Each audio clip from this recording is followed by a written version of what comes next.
Yes, sir.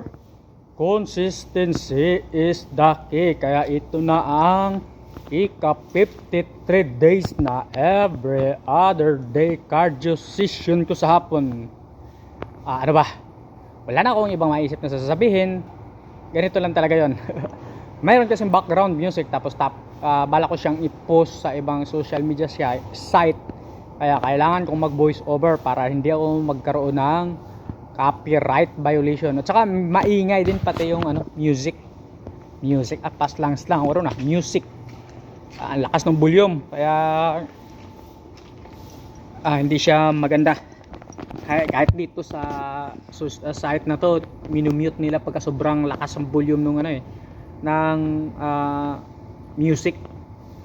Ayun na nga, wala naman talaga akong naisip na sasabihin na kung ano-ano nga. Kasi sa panahon natin ngayon, napakarami na talagang source of information na yung iba mga scientific base pa talaga, mga with research pa talaga, mayroon pang mga supported basta may suportang research sa mga sinasabi nila. Yung link ba ng mga research, so ano pang tamang terminology diyan, basta ganun yon. Ayoko na, basta ang piniplex ko nga lang dito yung consistency ko nga. Ika-53 days na every other day cardio. Yun na nga, pagka nagbubot sa hapon, uwi, kain, tulog, pagkagising, ligo, tapos punta ka agad ng gym, cardio. Yun lang din talaga gagawin ko sa hapon. Nagka-cardio lang talaga ako.